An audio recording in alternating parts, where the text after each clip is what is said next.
যে আমরা আসছি একটা সুন্দর জায়গায়, ঠিক আছে?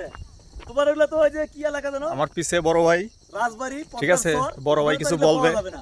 আমাদের রাজবাড়ি সম্পর্কে বলবে, আমাদের দৌলতদিয়া সম্পর্কে বলবে। ভাই আমাদের দৌলতদিয়া সম্পর্কে কিছু বলেন তো। দৌলতদিয়া আমি চিনি না, তবে আমি নদী পার হয়ে গেছিলাম ওই পাশে।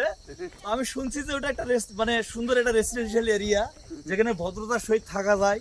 সেখানে হোটেলগুলো অনেক ভালো কোয়ালিটি সম্পন্ন, তারা সর্ব ধরনের সেবা দিয়ে থাকে, সবকিছু ওখানে পাওয়া যায়। হ্যাঁ, Daulatdia is the best place of Bangladesh.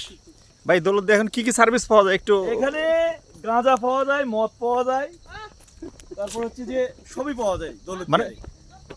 হ্যাঁ দিদি, আপনি ভালো আছেন?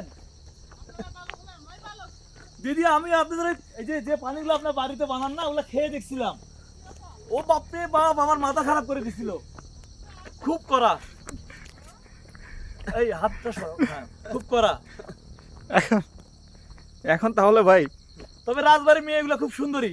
এখন ভাই দৌলতদিয়ার সার্ভিস কি এখানে পাওয়া যাবে?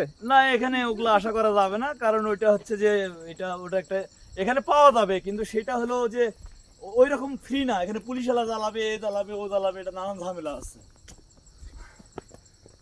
হাঁপায়ে গেছি। হ্যাঁ, হাঁপাই গেছি। সুন্দর একটা ভিউ, সুন্দর একটা ভিউ দেখা যাচ্ছে। দিনাজপুর, লাইভ কুমিল্লা, চাঁদপুর, চাঁদপুর। রাজবাড়ি।